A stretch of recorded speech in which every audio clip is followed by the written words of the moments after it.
Hello guys, and welcome back to Novotroitsk. You might be wondering why I'm doing this video on a motorway flyover, but it's about as descriptive a point as any in the city to show it. You got the train tracks there, which is quite a major part, to be fair. There's a huge depot for industrial carriages. Just there, I know it sounds like a little odd thing, but you see the little stone decoration there.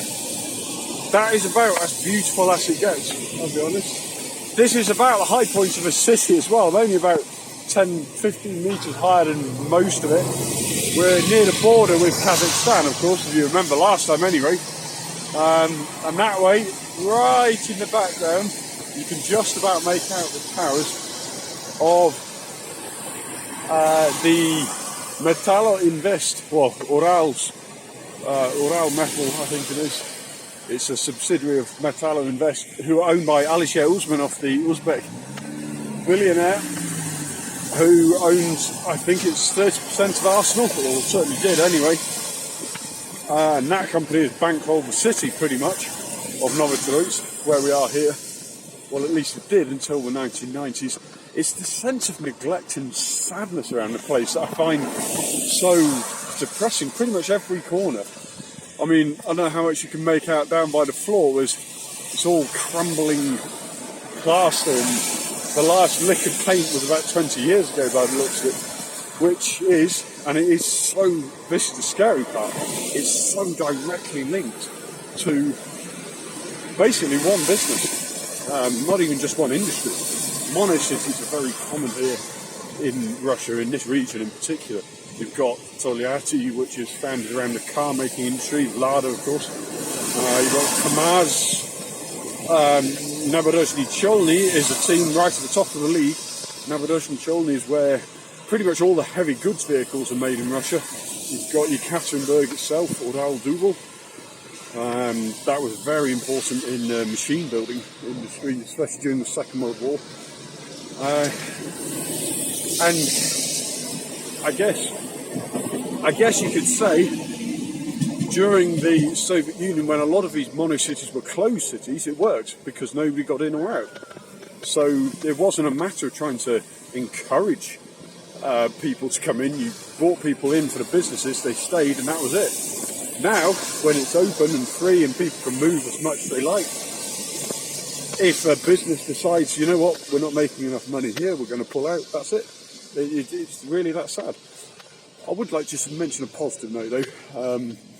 This morning in Novotroitsk they had the GTO, which is very, very loosely a kind of national sports day, if you like.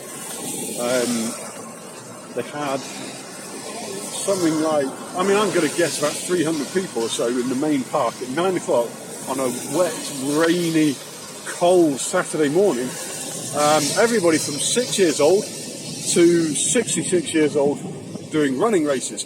And there was some sports dignitary was handing out medals and awards, and everybody was very positive.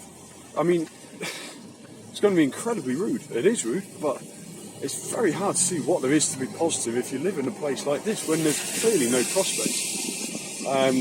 I get being proud of where you're from, but it doesn't look like there's a lot of pride being converted into actually looking after the place. Like I say, every single street corner is crumbling to pieces. Nothing's been fixed or painted over or anything. And yet the people still come out for a sports day in the blinding rain. So, fair play to you, Novotroitsk. I really enjoy coming here. This is the only second time, and in all honesty, this could well be the last time I come here, because why else would I come back?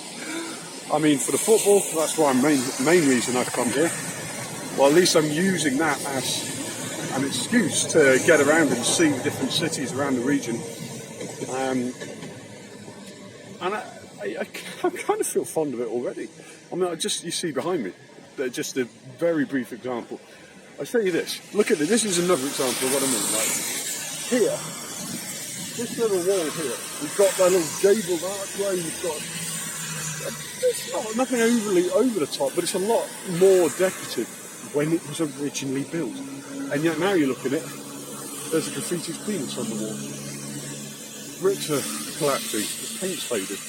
It just, there clearly isn't the motivation, energy, or probably most realistically money to actually do anything about it.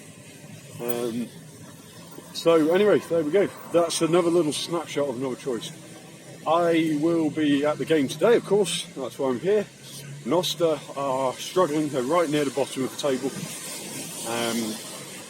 They actually sold one of their players, Nasidov, I forget his first name, to Katzenberg. He actually made his debut for the senior team. And it's just an example of, as soon as a player of any remote talent comes through at a club like this, especially in a city like this, then they're going to be snapped up, they'll be gone within seconds. And I just cannot see, unless a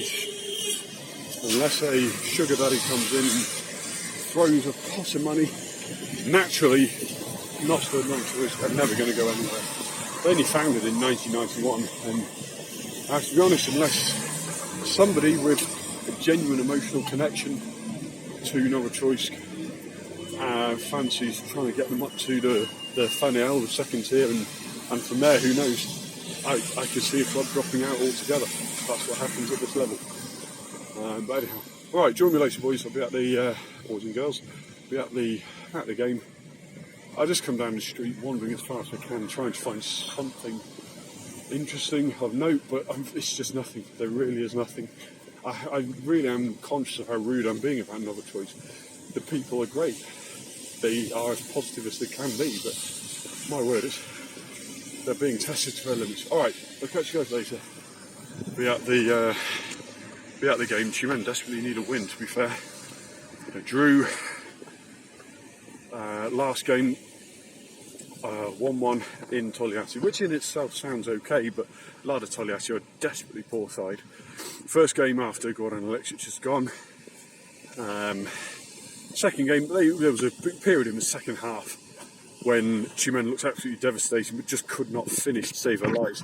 Now, just as a side note, I'll do a properly preview on the football sense later, but it's interesting that it fizzled out very quickly, which is exactly what Goran Alexic himself said to me a few days ago. I had a little sit-down interview with him, and he said, look, it's the mentality. That's the problem. Not the talent, it's the mentality. Can their mentality improve? Will it be a bounce-back performance? You know, will a lot of the players who, admittedly, were not big fans of Goran Alexic, now that he's gone, will they start playing better? Well, they didn't in Togliatti, but who knows, maybe we'll hear in Novotroitsk. Alright, catch you later. Thanks for joining us.